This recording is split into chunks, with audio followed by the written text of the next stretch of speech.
What's up guys, this is Quante and welcome back to more Let's Play Newer Super Mario Bros. Wii. And we are still in the Goldwood Forest, so let's go to Gold Buzz Forest. Even though there are no bees or any sort of bug things in this level at all, if anything it's just Koopas. Koopas everywhere, because they're not afraid to get their hands a little sticky. They're just slip slop slurping all over the place. Look at them, probably licking the honey as they climb the walls. And this honey climbing mechanic, it sort of reminds me of Super Mario Galaxy, because Bee Mario can climb the honey walls, and I guess that's a good thing that they sort of incorporated into this, but there's no Bee Mario power-up, so it's sort of weird that he's just able to scale these honey walls without slipping off. Same thing with the Koopas, but, you know, they can slip, slop, slurp, and do whatever the heck they want to, and Mario can't do anything about it, because even if Mario just so happens to knock them off, they still, you know, got a little bit of the honey. They got the sweetness, so the Koopas still win in any regard. It doesn't matter. Mario just loses. He even just loses the princess. I still don't know why you're not able to play as, like, multiple characters in New Super Mario Bros. I wonder why they never did that if they were gonna let you play as, like, 4 different characters. Why did they all have to be the same? I don't really know. I mean, it doesn't bother me that much, but I think it's at least something they should have done.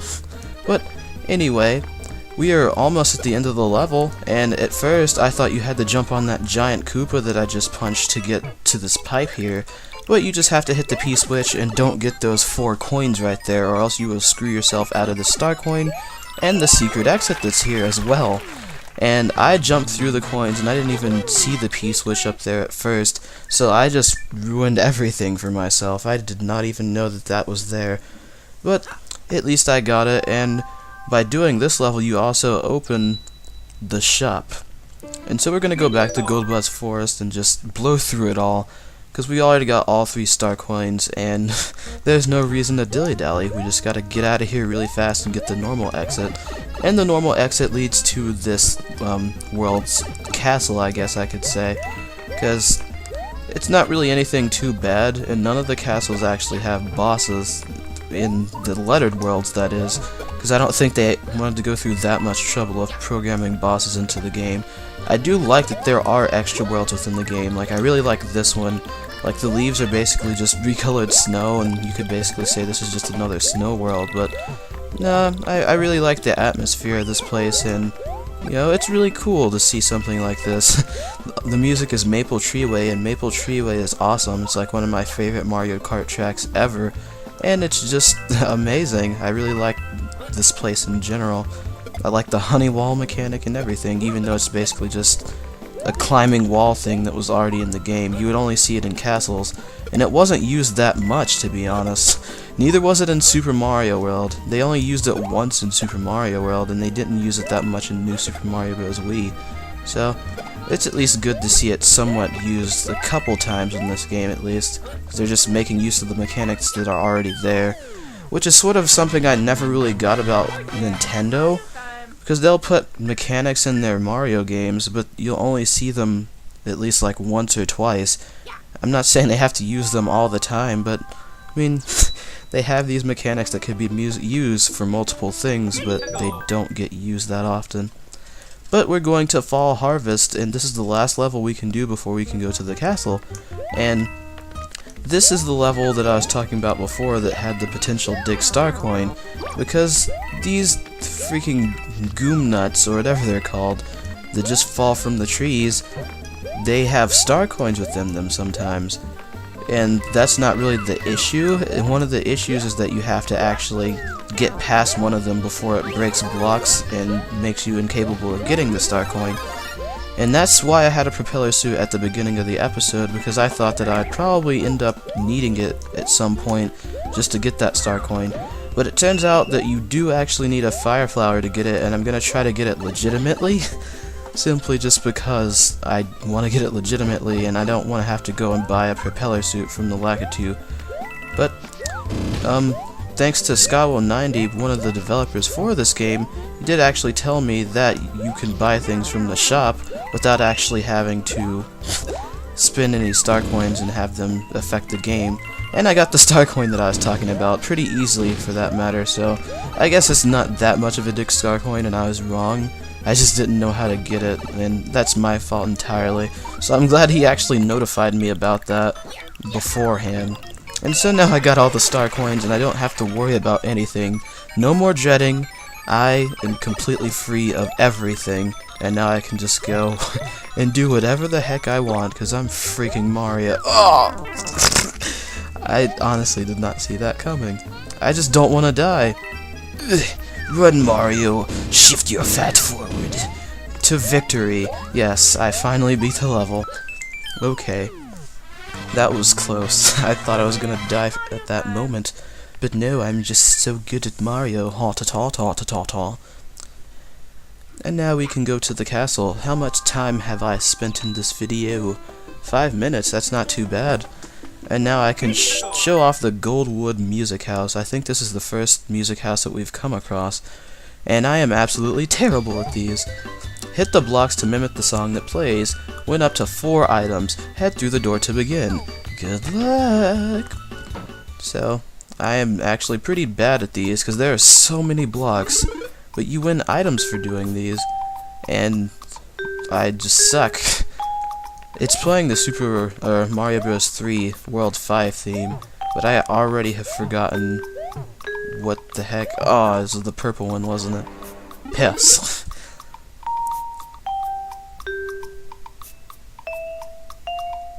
Yeah, I've already messed up. I'm just gonna give up on that one. I just suck at these. I just don't know. I look at a couple of them and then everything is just so far away and spaced out. Some people might find these a lot easier than I do, but I just suck. I could at least get one of these by trying, but I'm just talking and I'm screwing myself out of everything. I lost everything. Aww. Well, that wasn't too exciting, especially since I got absolutely nothing out of it, but at least I tried, and that's what counts. It's the effort that counts. But we're going to Leaf Pile Fortress, and like I said, no bosses, so all we have to worry about are the star coins, and we're basically scot-free for everything. And the first thing you want to do when you go to this level is find a way to get to the top of the level at least, because there are some hidden goodies. Like, I'm pretty sure if you go over there it just makes coins appear, so I don't even know why I'm bothering. But you still actually want to try to get up here because there is a star coin that you can get for getting up here. So I'm going to take advantage of the situation and get up there early before I have to use something else. Pretty sure you have to use a P-switch to get up there normally or something, but I find this just fine. But, yep, Fire Bros are everywhere. I want to actually see if that power block does anything over here, like if I'm missing any star coins, because I've honestly forgotten where the star coins are in this level besides the first one, because the way I found the star coins in the level are just basically going through them, because using New Super Mario Bros. Logic actually works in this game. It's not really anything too far-fetched. It's almost like Nintendo actually sort of developed this game themselves. I just like it that much. I mean, hacks are actually something that have always been pretty impressive to me, even if it's just like, okay, they're working off of something that's already been made. But even so, I just like the fact that hacks are made like this, especially if someone goes through the trouble of doing what they did with it. Like, the entire newer team worked about 3 years on this hack, and I just have to give major props to them for that sort of thing, because, I mean, it's a non-profit sort of thing, and it's just here for you to play, and it's super awesome. And they just put so much time and effort into it when they really didn't have to. And same thing with fan games. Fan games are pretty awful, or not awful, why'd I say awful? Awesome in that regard as well. So I like them. I like indie games a lot too, but I already like this one because it's just Mario. It feels just like something Nintendo would make, and I freaking love Mario. So, it's all good. But where does this take us? I think it's some random place in World 2. But I got everything in Goldwood Forest, and now I can move on to wherever this takes me at least. Because you could take major shortcuts to different worlds if you really want to by going to the lettered worlds. if you are one of the people who didn't really care about completion stuff and just wanted to skip through everything in the game, this is perfect for you. So, yeah, that is World 2 actually. We go into a cave eventually. So, I think it's safe to say that we might be starting World 2 this episode in 10 minutes. So, we can get the first level out of the way, and I'm not really sure how much more I can do after that, unless I play really well. But we'll see. We just have to wait for this map screen to go through, because Mario has to swim wherever he goes. And I found out that the word derelict actually means that the ship can't move, so now it actually makes more sense. It looks like the team thought ahead, because derelict ship means that it's just not going anywhere. So, we can't use that ship, sadly. Goodbye, ship. We're just gonna have to swim our entire way through. It just reminds me of Paper Mario when Junior Troopa swam all the way just to defeat Mario and had to swim back, and then his HP got cut in half. That's exactly what happened to Mario right now. I shouldn't even have this Fire Flower right now. He should be taking damage. But, whatever. We're in World 2, the typical desert world, even though it has a lot more, I guess I could say, atmosphere than the normal desert levels in Mario games. I don't know. No one really likes desert levels because they don't really have anything going for them. It's just like, okay, there's sand everywhere, and it's pretty much what you'd expect, especially in Mario, but nah, this place actually has a little bit more going for it, especially since you're not always in the desert. Like I said, you eventually go into the caves, and then you're doing all sorts of stuff here, so I really like it. They just did a lot more in terms of, you know, environments in this game, which is something I've always wanted them to do, especially in 2D side-scrolling Mario, because you go in all sorts of places in 3D Mario games, especially Mario Galaxy, because he's in space and they have more of an excuse to, you know, branch out and put him in the most random environments possible, even some that don't exist, but they never do it here. I mean, I get that he's traveling in the Mushroom Kingdom, but they could even make it so he's not there. I mean, it'd be nice to see something, like Mario going through space, or just about anything else than just the normal Mario Bros. 3 scenery that we've seen for, like, I don't know how many years. I wasn't even born when Mario Bros. 3 came out. I had to get the All-Stars version of it, because I'm just a young pup still wet behind the ears. But, yeah, that was relatively easy to find. Just the indentions in the wall. Mario Bros. Logic. Of course. And the third star coin should be nearby, I'm pretty sure. I mean, we should be finishing this level soon. I've just been checking absolutely everything because I'm just afraid of missing something.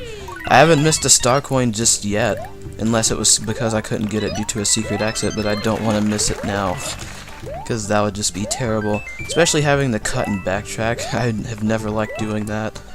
And there it is. Not too bad. Not too shabby, Quantai. Not too shabby.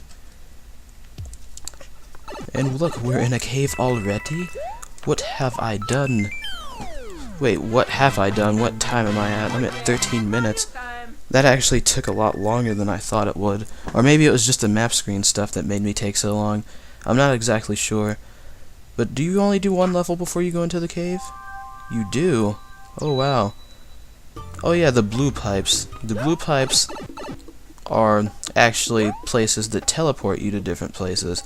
So I could have easy access to Yoshi's Island, and I could have, you know, even more easy access to the Rubber Desert. So this sort of works like the mechanic in newer Super Mario Bros. U. I wish that existed. But in New Super Mario Bros. U, where it just lets you go to places you've already been very easily if you ever need to go back to there for whatever reason. And if you had noticed before, there was 3 stars there, and I think that's mainly just because I got everything. But I'm going to end the episode here, and next time we will do some more stuff here in this desert world, so see you guys later.